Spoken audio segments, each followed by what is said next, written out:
ಶ್ರೀ ಗಣಪತಿ ಶಾರದಾ ಗುರುಭ್ಯೋ ನಮಃ. ವಸುದೇವ ಸುತಂ ದೇವಂ ಕಂಸಚಾಣೂರಮರ್ದನಂ ದೇವಕಿ ಪರಮಾನಂದಂ ಕೃಷ್ಣಂ ವಂದೇ ಜಗದ್ಗುರುಂ.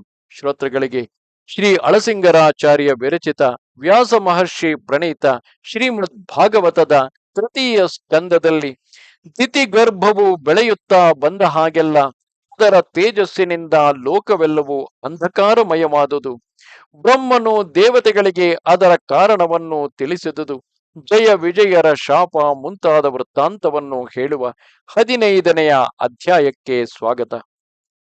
ವಿದುರ, ಹೀಗೆ ದಿತಿಯು ಸಂತೋಷದಿಂದ ಕಾಲವನ್ನು ಕಳೆಯುತ್ತಾ ಬರುವಾಗ ಅವಳ ಗರ್ಭದಲ್ಲಿ ಕಶ್ಯಪನ ವೀರ್ಯವು ಕ್ರಮವಾಗಿ ಬೆಳೆಯುತ್ತಾ ಬಂದಿತು. ಅದರ ತೇಜಸ್ಸು ಇತರ ತೇಜಸ್ಸುಗಳೆಲ್ಲವನ್ನೂ ಮರೆಸಿತು. ಆ ಗರ್ಭವನ್ನು ದಿತಿಯು 100 ವರುಷಗಳವರೆಗೆ ಧರಿಸಿದ್ದಳು. ಆದರೆ ಇಷ್ಟು ಕಾಲವು ಅವಳು ತನ್ನ ಸವತಿಯ ಮಗನಾದ ಇಂದ್ರನಿಂದ ತನ್ನ ಗರ್ಭಕ್ಕೆ ಯಾವ ಅಪಾಯ ಉಂಟಾಗುವುದೋ ಎಂದು ಭಯಪಡುತ್ತಿದ್ದಳು. ಇಷ್ಟರೊಳಗಾಗಿ ಅವಳ ಗರ್ಭದ ತೇಜಸ್ಸು ನಾನಾ ದಿಕ್ಕುಗಳಿಗೂ ವ್ಯಾಪಿಸಿ ಸೂರ್ಯ ಚಂದ್ರರ ಕಾಂತಿಯನ್ನೇ ಅಡಗಿಸಿಬಿಟ್ಟುದರಿಂದ ಲೋಕವೆಲ್ಲವೂ ಅಂಧಕಾರಮಯವಾಗಿ ದೇವತೆಗಳಿಗೆ ಹಗಲಿರುಳೆಂಬ ವಿಭಾಗವೇ ತಿಳಿಯದಂತಾಯಿತು. ಆಗ ದೇವತೆಗಳೆಲ್ಲರೂ ಸೇರಿ ಚತುರ್ಮುಖನ ಬಳಿಗೆ ಹೋಗಿ ಹೀಗೆಂದು ಮೊರೆಯಿಡುವರು. ಚತುರ್ಮುಖ, ನಿನಗೆ ವಂದನವು. ನೀನು ಭೂತ ಭವಿಷ್ಯದ್ ವರ್ತಮಾನಗಳೆಲ್ಲವನ್ನೂ ತಿಳಿದವನಾದುದರಿಂದ ನಮಗೆ ಈಗ ಪ್ರಾಪ್ತವಾಗಿರುವ ಭಯಕ್ಕೆ ಕಾರಣವೇನೆಂಬುದನ್ನು ತಿಳಿಸಬೇಕು. ಭಗವಂತನ ಆವೇಶಾವತಾರವೆನಿಸಿದ ನೀನು ದೇವತೆಗಳಿಗೂ ದೇವನೆನಿಸಿಕೊಂಡವನು, ಲೋಕಪಾಲಕರೆಲ್ಲರಿಗೂ ಶಿರೋಮಣಿಯಂತಿರುವನು, ಹಿಂದು ಮುಂದಿನ ವಿಷಯಗಳೆಲ್ಲವನ್ನೂ ತಿಳಿದವನು. ಜಗತ್ ಸೃಷ್ಟಿಗಾಗಿ ರಜೋಗುಣವನ್ನು ಹೊಂದಿದ ಭಗವಂತನೇ ನೀನಲ್ಲದೆ ಬೇರೆಯಲ್ಲ. ಮಾಯೆಯನ್ನು ಮುಂದಿಟ್ಟುಕೊಂಡು ಸಮಸ್ತ ಜಗತ್ತುಗಳನ್ನು ಸೃಷ್ಟಿಸುವೆ. ನೀನು ಜ್ಞಾನವನ್ನೇ ವೀರ್ಯವಾಗಿ ಉಳ್ಳವನು, ಸಮಸ್ತ ಪ್ರಪಂಚಕ್ಕೂ ಕಾರಣಭೂತನು. ಇಂತಹ ನಿನಗೆ ನಮ್ಮ ವಂದನೆಗಳನ್ನು ಅರ್ಪಿಸುವೆವು. ಓ ಕಮಲಾಸನ, ನೀನು ಸಮಸ್ತ ಜೀವಗಳನ್ನು ದೇವ ಮನುಷ್ಯಾದಿ ರೂಪಗಳಿಂದ ನಿರ್ಮಿಸಿ ಕೊನೆಗೆ ಆ ಸಮಸ್ತ ಚರಾಚರ ಪ್ರಪಂಚವನ್ನು ನಿನ್ನಲ್ಲಿಯೇ ಅಡಗಿಸಿಕೊಳ್ಳತಕ್ಕವನು. ಕಾರ್ಯಕಾರಣಗಳೆಂಬ 2 ರೂಪದಿಂದಲೂ ತೋರತಕ್ಕವನು. ಇಂತಹ ನಿನ್ನನ್ನು ಯೋಗಾಭ್ಯಾಸದಿಂದ ಪರಿಪಕ್ವವಾದ ಮನಸ್ಸಿನಿಂದ ಯಾರು ಭಾವಿಸುವರೋ ಅಂಥವರು ತಮ್ಮ ಶ್ವಾಸವನ್ನು ಇಂದ್ರಿಯವನ್ನು ನಿಗ್ರಹಿಸಿ ನಿನ್ನ ದಯೆಗೆ ಪಾತ್ರರಾಗಿ ಲೋಕದಲ್ಲಿ ಬೇರೊಬ್ಬರ ಪರಾಭವಕ್ಕೆ ಸಿಕ್ಕದೆ ವರ್ತಿಸಬಲ್ಲರು. ಹೇ ದೇವ, ಹಗ್ಗದಿಂದ ಕಟ್ಟಲ್ಪಟ್ಟ ಪಶುಗಳಂತೆ ಸಮಸ್ತ ಜಂತುಗಳು ವೇದಾತ್ಮಕವಾದ ನಿನ್ನ ವಾಕ್ಯಗಳಿಗೆ ಬದ್ಧವಾಗಿ ನಿನಗೆ ಪರತಂತ್ರವಾಗಿ ನಿನ್ನ ಪೂಜೆಗಳನ್ನು ನಡೆಸುವವು. ಅಂತಹ ಪ್ರಧಾನ ಪುರುಷನಾದ ನಿನಗೆ ನಮಸ್ಕಾರವು. ಓ ಪ್ರಭು, ಈಗ ನಮ್ಮ ದುರವಸ್ಥೆಯನ್ನು ನೋಡು. ಲೋಕವೆಲ್ಲವೂ ಕತ್ತಲೆ ಕವಿದಂತಿರುವುದು. ಅಹೋರಾತ್ರ ವಿಭಾಗವೇ ಕಾಣದುದರಿಂದ ನಮ್ಮ ಕರ್ಮಗಳೆಲ್ಲವೂ ಕೆಟ್ಟು ಹೋಗುತ್ತಿರುವವು. ಹೀಗೆ ವಿಪತ್ತಿನಲ್ಲಿ ಸಿಕ್ಕಿಬಿದ್ದಿರುವ ನಮ್ಮನ್ನು ನಿನ್ನ ಕೃಪಾಕಟಾಕ್ಷದಿಂದ ನೋಡಿ ರಕ್ಷಿಸಬೇಕು. ಎಲೈ ಲೋಕಕರ್ತನೆ, ದಾರುವಿನಲ್ಲಿ ಅಗ್ನಿಯಂತೆ ಕಶ್ಯಪನ ತೇಜಸ್ಸು ದ್ವಿತೀಯ ಗರ್ಭದಲ್ಲಿ ಗೂಢವಾಗಿ ಬೆಳೆಯುತ್ತಾ ಸಮಸ್ತ ದಿಕ್ಕುಗಳನ್ನು ಅಂಧಕಾರಮಯವಾಗಿ ಮಾಡುತ್ತಿರುವುದು. ಈ ಕತ್ತಲೆಯಲ್ಲಿ ಕಣ್ಣು ಕಾಣದೆ ತತ್ತಳಿಸುತ್ತಿರುವ ನಮ್ಮನ್ನು ಈ ವಿಪತ್ತಿನಿಂದ ತಪ್ಪಿಸಿ ಕಾಪಾಡಬೇಕು ಎಂದರು. ಇದನ್ನು ಕೇಳಿ ವೇದವೇದ್ಯನಾದ ಬ್ರಹ್ಮನು ಆ ದೇವತೆಗಳನ್ನು ನೋಡಿ ನಗುತ್ತಾ ಮಧುರ ವಾಕ್ಯದಿಂದ ಅವರನ್ನು ಸಮಾಧಾನಪಡಿಸಿ, ಎಲೈ ದೇವತೆಗಳಿರ, ನೀವು ಇದಕ್ಕಾಗಿ ದುಃಖಿಸಬೇಡಿರಿ. ನನ್ನ ಮಾತನ್ನು ಸಾವಧಾನವಾಗಿ ಕೇಳಿರಿ. ನಿಮಗಿಂತಲೂ ಮೊದಲು ನನ್ನಿಂದ ಹುಟ್ಟಿದ ಸನಕಾದಿ ಮುನಿಕುಮಾರರು 4 ಲೋಕವ್ಯಾಪಾರಗಳಲ್ಲಿ ವಿರಕ್ತರಾಗಿ ಆಕಾಶಗಮನದಿಂದ ಹೊರಟು ಸಮಸ್ತ ಲೋಕಗಳನ್ನು ದಾಟಿ ಕೊನೆಗೆ ಒಂದಾನೊಂದು ದಿನದಲ್ಲಿ ಭಗವಂತನಿಗೆ ನಿವಾಸ ಸ್ಥಾನವಾಗಿ ಸರ್ವಲೋಕ ನಮಸ್ಕೃತವಾಗಿರುವ ವಿಷ್ಣು ಲೋಕಕ್ಕೆ ಹೋದರು. ಆ ವೈಕುಂಠದ ಮಹಿಮೆಯಾದರೂ ಅನಿರ್ವಣ್ಯ, ಅಂದರೆ ಆ ಮಹಿಮೆಯನ್ನು ವರ್ಣಿಸಲು ಸಾಧ್ಯವಿಲ್ಲ. ಅಲ್ಲಿ ವಾಸ ಮಾಡತಕ್ಕವರೆಲ್ಲರೂ ವಿಷ್ಣುವಿಗೆ ಸಮಾನ ರೂಪವುಳ್ಳವರಾಗಿ ನಿಷ್ಕಾಮರಾಗಿ ಸರ್ವ ಕಾಲದಲ್ಲಿಯೂ ಆ ಹರಿಯನ್ನು ಪೂಜಿಸುತ್ತಿರುವರು. ಅಲ್ಲಿ ಆದಿಪುರುಷನಾಗಿಯೂ ವೇದವೇದ್ಯನಾಗಿಯೂ ಜಗತ್ಕಾರಣಭೂತನಾಗಿಯೂ ಜ್ಞಾನಾದಿ ಷಡ್ಗುಣ ಪರಿಪೂರ್ಣನಾಗಿಯೂ ಇರುವ ಶ್ರೀಮನ್ನಾರಾಯಣನು ರಜಸ್ಸು ಮೊದಲಾದ ಇತರ ಗುಣಗಳ ಸಂಪರ್ಕವೇ ಇಲ್ಲದೆ ಕೇವಲ ಶುದ್ಧ ಸತ್ವಮಯವಾದ ದಿವ್ಯ ಮಂಗಳ ವಿಗ್ರಹದೊಡನೆ ತನ್ನ ಭಕ್ತ ಜನರನ್ನು ಸಂತೋಷಪಡಿಸುತ್ತಿರುವನು. ಅಲ್ಲಿ ನಿಶ್ರೇಯಸವೆಂದು ಕರೆಯಲ್ಪಡುವ ಒಂದಾನೊಂದು ದಿವ್ಯೋದ್ಯಾನವುಂಟು. ಆ ವನದಲ್ಲಿ ಬೇರೆ ಬೇರೆ ಋತುಗಳಲ್ಲಿ ಹುಟ್ಟತಕ್ಕ ಪುಷ್ಪ ಫಲಗಳೆಲ್ಲವೂ ಕಾಲ ನಿಯಮವಿಲ್ಲದೆ ಯಾವಾಗಲೂ ಸಮೃದ್ಧವಾಗಿರುವವು. ಕೇಳಿದ ಕೋರಿಕೆಗಳೆಲ್ಲವನ್ನೂ ಈಡೇರಿಸತಕ್ಕ ಕಲ್ಪವೃಕ್ಷಗಳು ಅಲ್ಲಿ ಎಷ್ಟು ತುಂಬಿರುವವು. ಮೋಕ್ಷ ಸುಖವೇ ಆ ಉದ್ಯಾನ ರೂಪದಿಂದ ಕಾಣುವಂತೆ ತೋರುವುದು. ಅಲ್ಲಿನವರೆಲ್ಲರೂ ತಮ್ಮ ತಮ್ಮ ಪತ್ನಿಯರೊಡನೆ ವಿಮಾನಾರೂಢರಾಗಿ ಆ ವನವನ್ನು ಸುತ್ತಿ ಸುತ್ತಿ ಬರುವಾಗ ಅಲ್ಲಿ ಅವಿಚ್ಛಿನ್ನವಾಗಿ ಮಕರಂದವನ್ನು ಸುರಿಸುತ್ತಿರುವ ಮಾಧವಿ ಪುಷ್ಪಗಳ ಮೇಲೆ ಬೀಸಿ ಬರುವ ಸುಗಂಧ ವಾಯುವು ಎಂಥವರ ಮನಸ್ಸನ್ನಾದರೂ ಕ್ಷಣ ಮಾತ್ರದಲ್ಲಿ ಆಕರ್ಷಿಸತಕ್ಕವುಗಳಾಗಿದ್ದರು. ಆ ವೈಮಾನಿಕ ದಂಪತಿಗಳು ಅಸುಗಂಧ ಆ ಸುಗಂಧ ವಾಯುವನ್ನು ಲಕ್ಷಿಸದೆ ಹರಿಕೀರ್ತನ ಹರಿಕೀರ್ತನಾನಂದವನ್ನೇ ಮೇಲಾಗಿ ಭಾವಿಸಿ ಅದರಲ್ಲಿಯೇ ಮನಸ್ಸಿಟ್ಟು ವಿಹರಿಸುತ್ತಿರುವರು. ಹೀಗೆ ಅಲ್ಲಿ ಭೋಗವಸ್ತುಗಳು, ಭೋಗ ಸಾಧನಗಳು, ಇಂದ್ರಿಯಗಳು ಭೋಗಸ್ಥ ಅಂದ್ರೆ ಇಂದ್ರಿಯಗಳ ಉಪಭೋಗಕ್ಕೆ ಅನುಕೂಲವಾಗಿದ್ದರು ಆ ಲೋಕದಲ್ಲಿರುವವರು ಅವೊಂದಕ್ಕೂ ಲಕ್ಷ್ಯ ಕೊಡದೆ ಭಗವದ್ ಗುಣಾನುಭವ ಒಂದರಲ್ಲಿಯೇ ಆಸೆಯುಳ್ಳವರಾಗಿರುವರು.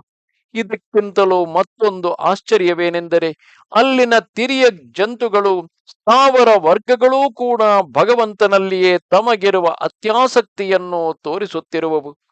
ಅಲ್ಲಿನ ವನಗಳಲ್ಲಿ ಪಾರಿವಾಳ, ಕೋಗಿಲೆ, ಸಾರಸ, ಚಕ್ರವಾಕ, ಚಾತಕ, ಹಂಸ, ಗಿಳಿ, ತಿತ್ತಿರಿ, ನವಿಲು ಮುಂತಾದ ಪಕ್ಷಿ ಜಾತಿಗಳೆಲ್ಲವೂ ಅತ್ಯುತ್ಸಾಹದಿಂದ ಕೋಲಾಹಲ ಧ್ವನಿಯನ್ನು ಮಾಡಿ ಕೂಗುತ್ತಿರುವ ಸಮಯದಲ್ಲಿ ಆ ಸುತ್ತಿನಲ್ಲಿ ಬೇರೆ ಯಾವ ಕಡೆಯಿಂದಲಾದರೂ ಒಂದು ಭ್ರಮರ ಝಂಕಾರ ಧ್ವನಿಯು ಕಿವಿಗೆ ಬಿದ್ದೊಡನೆ ಆ ಪಕ್ಷಿಗಳೆಲ್ಲವೂ ಸ್ತಬ್ಧವಾಗಿ ಅದು ಆ ಭೃಂಗವು ಹರಿಕಥೆಗಳನ್ನು ಗಾನ ಮಾಡುವಂತಿದೆ, ಇನ್ನು ನಾವು ಸಾವಧಾನವಾಗಿ ಕೇಳಬೇಕು ಎಂಬ ಅಭಿಪ್ರಾಯದಿಂದ ತಮ್ಮ ಕಲಕಲವನ್ನು ನಿಲ್ಲಿಸಿ ಭಕ್ತಿಯಿಂದ ಕಿವಿಗೊಟ್ಟು ಕೇಳುತ್ತಿರುವವು.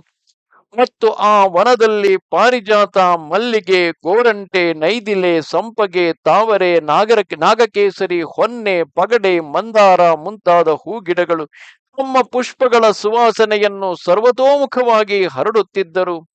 ಕೇವಲ ತುಳಸಿಯೊಂದನ್ನೇ ಭಗವಂತನು ತನಗೆ ಮುಖ್ಯಾಭರಣವಾಗಿ ಅಂಗೀಕರಿಸುವುದನ್ನು ನೋಡಿ ಅಂತಹ ಭಾಗ್ಯವು ತಮಗಿಲ್ಲದುದಕ್ಕಾಗಿ ಆ ತುಳಸಿಯ ತಪಸ್ಸನ್ನು ಕೊಂಡಾಡುತ್ತಿರುವವು.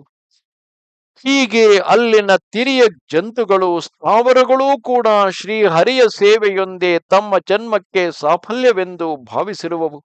ಮತ್ತು ಆ ವೈಕುಂಠವು ಸುವರ್ಣಮಯವಾಗಿಯೂ ವೈಡೂರ್ಯ ಮರಕತ ಮಣಿಗಳಿಂದ ಕೆತ್ತಲ್ಪಟ್ಟುದಾಗಿಯೂ ಕೇವಲ ಭಗವದ್ ಭಕ್ತಿಯಿಂದಲೇ ಲಭಿಸತಕ್ಕುದಾಗಿಯೂ ಇರುವ ದಿವ್ಯ ವಿಮಾನಗಳಿಂದ ಎಡಬಿಡದೆ ಶೋಭಿಸುತ್ತಿರುವುದು.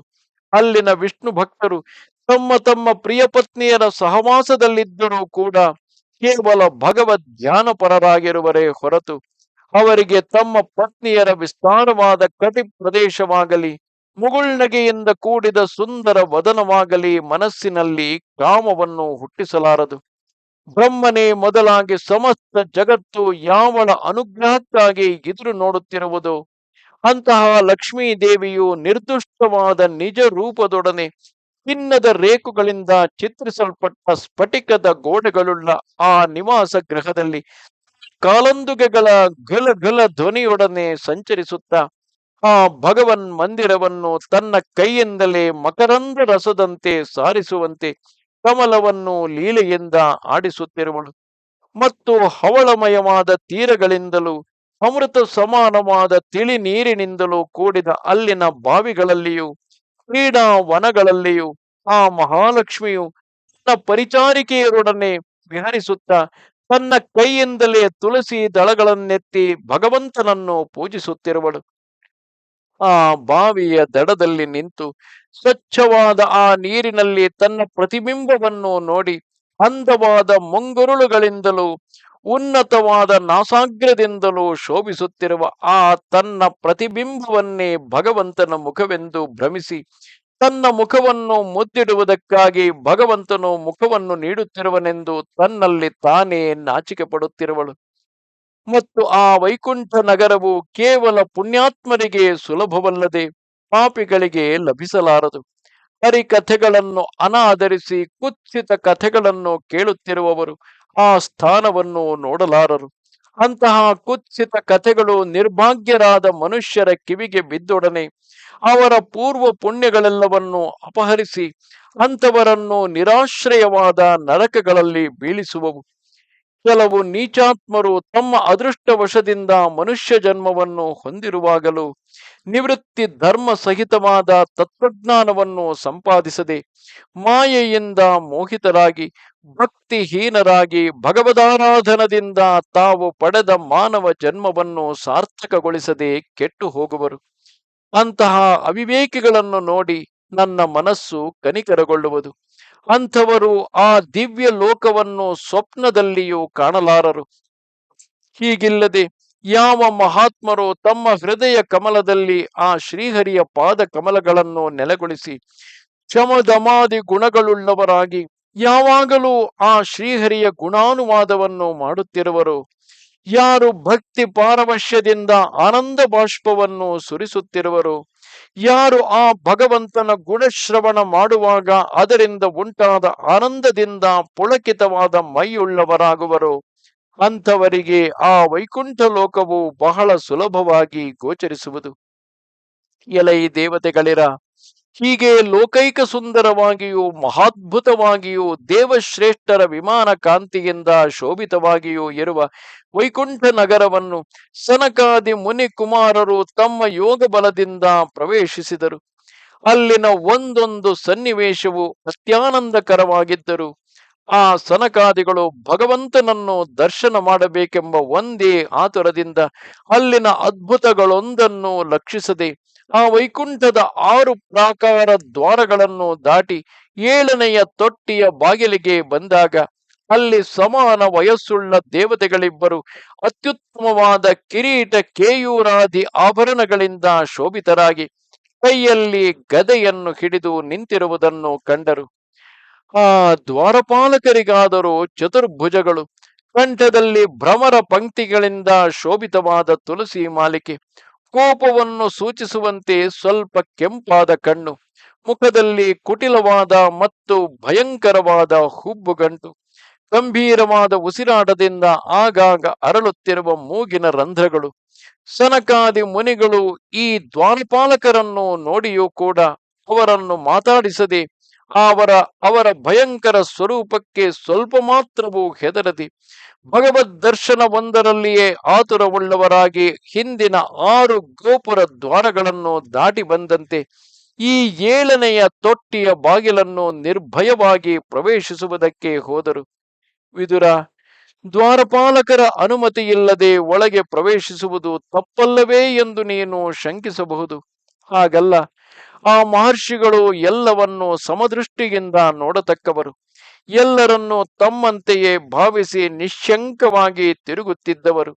ಹೀಗೆ ನಿರಂಕುಶವಾಗಿ ನಡೆಯತಕ್ಕವರಿಗೆ ಇತರರಲ್ಲಿ ದೈನ್ಯವನ್ನು ತೋರಿಸಿ ಪ್ರಾರ್ಥಿಸಬೇಕಾದ ಅವಶ್ಯಕತೆಯೇನಿರುವುದು?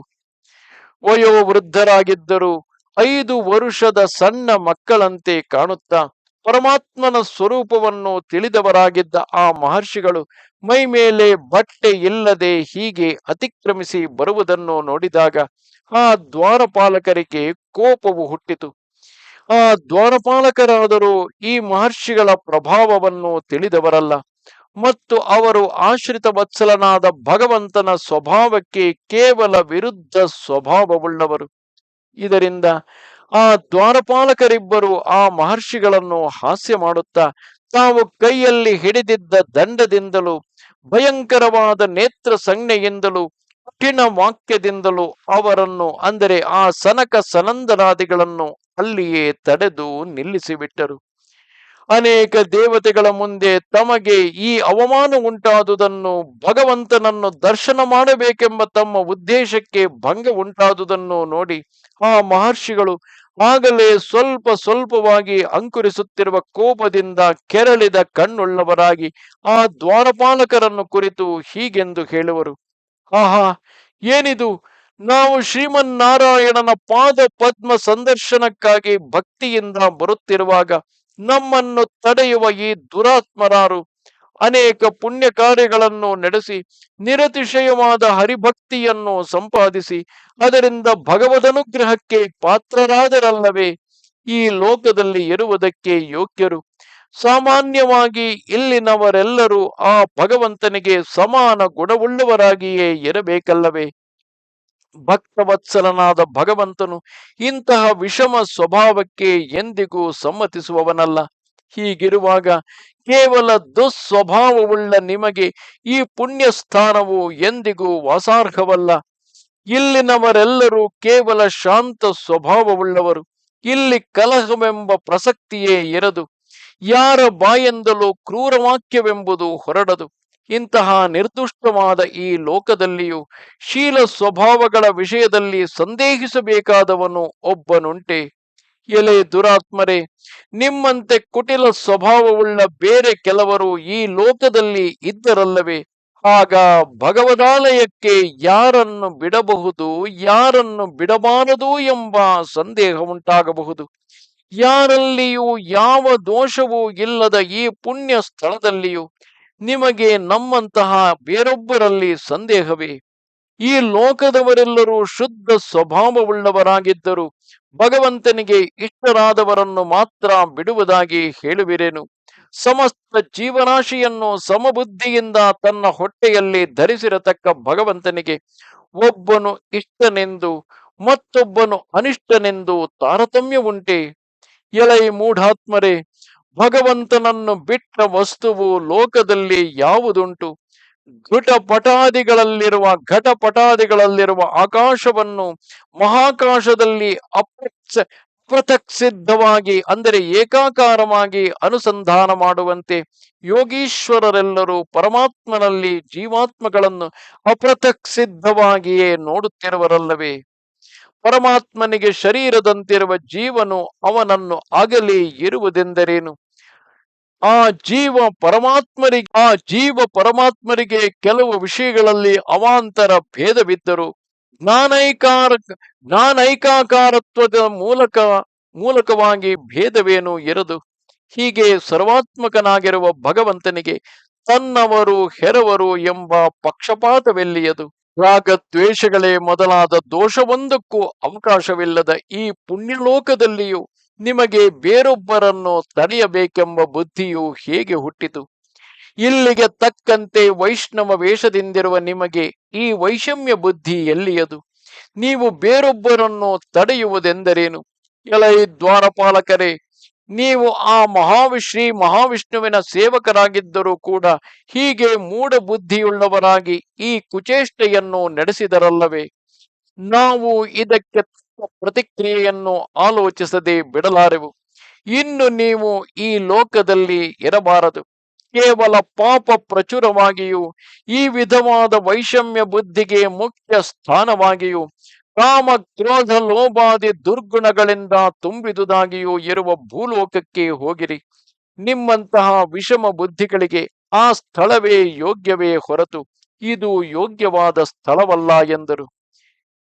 ಎಷ್ಟೇ ಶಸ್ತ್ರ ಸಮೂಹಗಳಿಂದಲೂ ತಡೆಯುವುದಕ್ಕಾಗದ ಬ್ರಹ್ಮದಂಡದಂತೆ ಭಯಂಕರವಾದ ಈ ಶಾಪವಾಕ್ಯವು ಆ ಮಹರ್ಷಿಗಳ ಬಾಯಿಂದ ಹೊರಟ ಕೂಡಲೇ ದ್ವಾರಪಾಲಕರಿಬ್ಬರು ಬಹಳ ಭಯಪೀಡಿತರಾಗಿ ತಟ್ಟನೆ ಆ ಮುನಿಗಳ ಕಾಲ ಮೇಲೆ ಬಿದ್ದು ದೈನ್ಯದಿಂದ ಪ್ರಾರ್ಥಿಸುವರು: ಎಲೈ ಮುನೀಂದ್ರರೇ, ನಿಮ್ಮಲ್ಲಿ ನಾವು ಮಹಾಪರಾಧವನ್ನು ನಡೆಸಿಬಿಟ್ಟೆವು. ನಮ್ಮ ತಪ್ಪಿತಕ್ಕಾಗಿ ನಾವು ಶಿಕ್ಷೆಯನ್ನು ಅನುಭವಿಸಿಯೇ ತೀರಬೇಕು. ಇದುವರೆಗೆ ಭಗವಂತನ ಪಾದದರ್ಶನಕ್ಕಾಗಿ ಬಂದ ಎಷ್ಟೋ ದೇವತೆಗಳನ್ನು ಈಗ ನಿಮ್ಮನ್ನು ತಿರಸ್ಕರಿಸಿದ ನಮ್ಮ ಪಾಪಕ್ಕೆ ಈಗ ನಿಮ್ಮಿಂದಾದ ಶಿಕ್ಷೆಯೇ ಪ್ರಾಯಶ್ಚಿತ್ತ ರೂಪವಾಗಿ ನಮ್ಮ ಪಾಪವನ್ನು ಪರಿಹರಿಸಲಿ. ಆದರೆ ನಮ್ಮದೊಂದು ಪ್ರಾರ್ಥನೆಯುಂಟು. ನಿಮ್ಮ ಶಾಪದಿಂದ ನಾವು ಇನ್ನು ಮುಂದೆ ನೀಚ ಯೋನಿಗಳಲ್ಲಿ ಹುಟ್ಟಿದರು ಆ ನೀಚ ಜನ್ಮದಲ್ಲಿಯೂ ನಮಗೆ ಭಗವನ್ ನಾಮ ಸ್ಮರಣವನ್ನು ತಪ್ಪಿಸತಕ್ಕ ಬುದ್ಧಿ ಮೋಹವು ಮಾತ್ರ ಉಂಟಾಗದಂತೆ ಅನುಗ್ರಹಿಸಬೇಕು. ಈ ನಮ್ಮ ಕೋರಿಕೆಯು ಈಡೇರುವಂತೆ ನಮ್ಮಲ್ಲಿ ಲೇಷ ಮಾತ್ರ ಕೃಪೆಯನ್ನು ತೋರಿಸಬೇಕು ಎಂದು ದೈನ್ಯದಿಂದ ಪ್ರಾರ್ಥಿಸುತ್ತಿದ್ದರು. ಇಷ್ಟರಲ್ಲಿ ಲಕ್ಷ್ಮೀ ಸಹಿತನಾಗಿ ಅಂತಃಪುರದಲ್ಲಿದ್ದ ಭಗವಂತನಿಗೆ ಈ ವೃತ್ತಾಂತವು ತಿಳಿಯಿತು. ಒಡನೆಯೇ ಭಕ್ತವತ್ಸಲನಾದ ಆ ಭಗವಂತನು ತನ್ನ ಕಡೆಯ ಕಿಂಕರರಿಂದ ಸನಕಾದಿ ಮಹರ್ಷಿಗಳಿಗೆ ತಿರಸ್ಕಾರ ಉಂಟಾದುದಕ್ಕಾಗಿ ಪರಿತಪಿಸುತ್ತಾ ಅವರನ್ನು ತಾನೇ ಬಂದು ಸಮಾಧಾನ ಪಡಿಸಬೇಕೆಂದೆಣಿಸಿ ಮಹಾಲಕ್ಷ್ಮಿ ಸಮೇತನಾಗಿ ಅಲ್ಲಿಂದ ಹೊರಟನು. ಗರುತ್ಮಂತನ ಹೆಗಲ ಮೇಲೆ ತನ್ನ ಎಡದ ಕೈಯನ್ನೂರಿ ಬಲಗೈಯಲ್ಲಿ ನಾಳಸಹಿತವಾದ ಒಂದು ಕಮಲವನ್ನು ಲೀಲೆಯಿಂದ ತಿರುಗಿಸುತ್ತಾ ಕಾಲು ನಡೆಯಿಂದಲೇ ಹೊರಟು ಸನಕಾದಿಗಳು ನಿಂತಿದ್ದ ದ್ವಾರಪ್ರದೇಶದ ಕಡೆಗೆ ಬಂದನು. ಯಾವ ಪಾದಾರವಿಂದಗಳನ್ನು ಮಹಾಯೋಗಿಗಳು ಪ್ರಯತ್ನಪೂರ್ವಕವಾಗಿ ಹುಡುಕುತ್ತಿರುವರು ಆ ಪಾದಗಳಿಂದಲೇ ಭಗವಂತನು ತಮಗಿದಿರಾಗಿ ನಡೆದು ಬರುತ್ತಿರುವುದನ್ನು ಕಂಡು ಸನಕಾದಿ ಮಹರ್ಷಿಗಳೆಲ್ಲರೂ ತಮ್ಮ ತಪಃ ಫಲವೇ ಅಲ್ಲಿಗೆ ಮೂರ್ತಿ ಭವಿಸಿ ಬಂದಂತೆ ತಿಳಿದು ಪರಮಾನಂದ ಭರಿತರಾಗಿ ನೋಡುತ್ತಿದ್ದರು. ಸುತ್ತಲೂ ಸೇವಾ ನಿರತರಾದ ಅನೇಕ ಭಕ್ತ ವರ್ಗಗಳಿಂದ ಪರಿವೃತನಾಗಿ ಬರುತ್ತಿದ್ದ ಆ ಭಗವಂತನ ದಿವ್ಯ ವೈಭವವನ್ನು ಕೇಳಬೇಕೆ? ಆತನ ಉಭಯ ಪಾರ್ಶ್ವಗಳಲ್ಲಿಯೂ ಹಂಸ ಮಿಥುನದಂತೆ ಬಿಳಿ ಚಾಮರಗಳು ತೂಗಾಡುತ್ತಿರುವವು. ಕಿರೀಟಾಗ್ರದಲ್ಲಿ ಚಂದ್ರ ಬಿಂಬಕ್ಕೆಣೆಯಾದ ಶ್ವೇತ ಛತ್ರವು ಕಂಗೊಳಿಸುತ್ತಿರುವುದು. ಈ ಶ್ವೇತ ಛತ್ರದ ಸುತ್ತಿನ ಜಾಲರಿಗಳು ಚಾಮರದ ಗಾಳಿಯಿಂದ ಅಲುಗಾಡುತ್ತಿದ್ದ ಹಾಗೆಲ್ಲ ಅವುಗಳಿಂದ ಅಮೃತ ಬಿಂದುಗಳು ಭಗವಂತನ ಮೈ ಮೇಲೆ ಮೆಲ್ಲ ಮೆಲ್ಲಗೆ ತೊಟ್ಟಿಕ್ಕುತ್ತಿರುವವು. ಮತ್ತು ಆ ಭಗವಂತನ ಮುಖದಲ್ಲಿ ಭಕ್ತಾನುಗ್ರಹ ಸೂಚಕವಾದ ಮುಗುಳ್ನಗೆ, ಸರ್ವಜನ ಸ್ಮರಣೀಯವಾದ ದೇಹಕಾಂತಿ, ಲೋಕ ಮನೋಹರವಾದ ಪ್ರಸನ್ನ ದೃಷ್ಟಿ, ವಿಶಾಲವಾಗಿ ಉಬ್ಬಿದ ಆತನ ವಕ್ಷಸ್ಥಲದಲ್ಲಿ ವೈಕುಂಠ ಲೋಕವೆಲ್ಲವನ್ನು ಬೆಳಗುವಂತೆ ಥಳಥಳಿಸುವ ಲಕ್ಷ್ಮೀದೇವಿಯ ದೇಹಕಾಂತಿ, ಆತನ ಕಟಿ ಪ್ರದೇಶದಲ್ಲಿ ಪೀತಾಂಬರವೆಂಬ ಪಟ್ಟೆ ಮಡಿ, ಅದರ ಮೇಲೆ ಸುತ್ತಿ ಕಟ್ಟಿದ ಸುವರ್ಣಮಯವಾದ ಡಾಬು, ಕಂಠದಲ್ಲಿ ಭ್ರಮರ ಝಂಕಾರಗಳಿಂದ ಕೂಡಿದ ವನಮಾಲಿಕೆ, ಹಸ್ತಾಗ್ರದಲ್ಲಿ ಕಾಂತಿಯಿಂದ ಜಗಜಗಿಸುವ ರತ್ನಾಂಗದಗಳು, ಕಪೋಲದಲ್ಲಿ ಮಿಂಚಿನ ಕಾಂತಿಯನ್ನು ತಿರಸ್ಕರಿಸುವಂತಿರುವ ಮಕರ ಕುಂಡಲಗಳು, ಉಬ್ಬಿ ಎಸಳಾದ ಮೂಗು, ವಿಶಾಲವಾದ ಹಣೆ, ತಲೆಯ ಮೇಲೆ ಜಾಜ್ವಲ್ಯಮಾನವಾಗಿ ಹೊಳೆಯುವ ರತ್ನ ಕಿರೀಟದ ಕಾಂತಿ, ಚತುರ್ಭುಜಗಳ ನಡುವೆ ತೂಗಾಡುತ್ತಿರುವ ಅತ್ಯುತ್ತಮವಾದ ಮುತ್ತಿನ ಸರಗಳು, ಕಂಠದಲ್ಲಿ ಕೌಸ್ತುಭಮಣಿ, ತ್ರಿಲೋಕ ಸುಂದರಿ ಎನಿಸಿದ ಲಕ್ಷ್ಮೀದೇವಿಗೂ ಆಶ್ಚರ್ಯವನ್ನು ಉಂಟು ಮಾಡತಕ್ಕ ಸೌಂದರ್ಯ ಸಮೃದ್ಧಿ, ಭಕ್ತರ ಮನಸ್ಸಿನಲ್ಲಿ ಅನವರತವು ಭಾವಿಸಲ್ಪಡತಕ್ಕ ನಿರತಿಶಯವಾದ ದೇಹಕಾಂತಿ, ಇಂತಹ ಮಹಾದ್ಭುತ ಸೌಂದರ್ಯ ವಿಶಿಷ್ಟನಾದ ಭಗವಂತನನ್ನು ನೋಡಿದೊಡನೆ ಸನಕಾದಿ ಮಹರ್ಷಿಗಳೆಲ್ಲರೂ ಆ ಶ್ರೀಮನ್ನಾರಾಯಣನ ದಿವ್ಯ ಸೌಂದರ್ಯವನ್ನು ಎಷ್ಟು ನೋಡಿದರೂ ದಣಿಯಲಾರದೆ ಬ್ರಹ್ಮಾದಿ ದೇವತೆಗಳಿಗೂ ಸಮಸ್ತ ಯೋಗೀಶ್ವರರಿಗೂ ವಂದನೀಯವಾದ ಆತನ ಪಾದಾರವಿಂದಗಳಿಗೆ ತಲೆಯನ್ನು ಸೋಕಿಸಿ ಸಾಷ್ಟಾಂಗ ಪ್ರಣಾಮವನ್ನು ಮಾಡಿದರು. ಆ ಮಹರ್ಷಿಗಳು ಯಾವ ವಿಷಯದಲ್ಲಿಯೂ ಕದಲದ ದೃಢ ಮನಸ್ಸುಳ್ಳವರಾಗಿದ್ದರು. ಆ ಭಗವಂತನು ಮೆಲ್ಲ ಮೆಲ್ಲಗೆ ಹೆಜ್ಜೆಯನ್ನಿಟ್ಟು ಮುಂದೆ ಬರುವಾಗ ಕಮಲ ದಳಗಳಂತಿರುವ ಅವನ ಕಾಲ್ಬೆರಳುಗಳಿಂದ ಚಿಮ್ಮಿ ಬಂದ ಧೂಳಿಯು ತುಳಸಿ ಗಂಧ ಮಿಶ್ರವಾಗಿ ವಾಯುವಿನಲ್ಲಿ ಕಲೆತು ಈ ಮಹರ್ಷಿಗಳ ಘ್ರಾಣೇಂದ್ರಿಯದಲ್ಲಿ ಪ್ರವೇಶಿಸಿದೊಡನೆ ಇವರಿಗೆ ಮೈ ಮರೆಯುವಂತೆ ಮಾಡಿತು. ಆ ಮಹರ್ಷಿಗಳು ಮೊದಲು ನೀಲೋತ್ಪಲದಂತಿರುವ ಆ ಭಗವಂತನ ಮಂದಹಾಸ ಸುಂದರವಾದ ಮುಖಬಿಂಬವನ್ನು ನೋಡಿ ಅದರ ಸೌಂದರ್ಯಾನುಭವದಿಂದ ಆನಂದಿತರಾಗಿ ಬಾರಿ ಬಾರಿಗೂ ಆಪಾದ ಚೂಡ ಪರ್ಯಂತವಾಗಿ ಆ ಭಗವಂತನ ದಿವ್ಯ ಸೌಂದರ್ಯಾಮೃತವನ್ನು ಪಾನ ಮಾಡುತ್ತಿದ್ದರು. ಆ ಸೌಂದರ್ಯವನ್ನು ಮನಸ್ಸಿನಲ್ಲಿಯೇ ಅನವರತವು ಧ್ಯಾನಿಸುತ್ತಿದ್ದರು. ವಿದುರ, ಬೇರೊಬ್ಬರಿಗೆ ದುರ್ಲಭವಾದ ಸಹಜ ಗುಣಗಳಿಂದಲೂ ಅಣಿಮಾದಿ ಅಷ್ಟೈಶ್ವರ್ಯಗಳಿಂದಲೂ ಶೋಭಿತನಾದ ಆ ಭಗವಂತನು ಕರ್ಮ ಜ್ಞಾನ ಭಕ್ತಿಗಳೆಂಬ ಯೋಗ ಮಾರ್ಗಗಳಿಂದ ಆತ್ಮಸ್ವರೂಪವನ್ನು ಚಿಂತಿಸತಕ್ಕವರೆಲ್ಲರಿಗೂ ಯಾವುದೊಂದೇ ಧ್ಯಾನ ವಿಷಯವಾಗಿರುವುದು, ನೋಡುತ್ತಿದ್ದ ಹಾಗೆಲ್ಲ ಯಾವುದು ನೇತ್ರಾನಂದಕರವಾಗಿ ಮೇಲೆ ಮೇಲೆ ಅತ್ಯಾದರವನ್ನು ಹೆಚ್ಚಿಸುತ್ತಿರುವುದು ಅಂತಹ ಪುರುಷಾಕೃತಿಯಿಂದ ಬಂದುದನ್ನು ಕಂಡೊಡನೆ ಆ ಮುನಿಕುಮಾರರು ನಾಲ್ವರು ಬದ್ಧಾಂಜಲಿಗಳಾಗಿ ಹೀಗೆಂದು ಸ್ತುತಿಸಿದರು.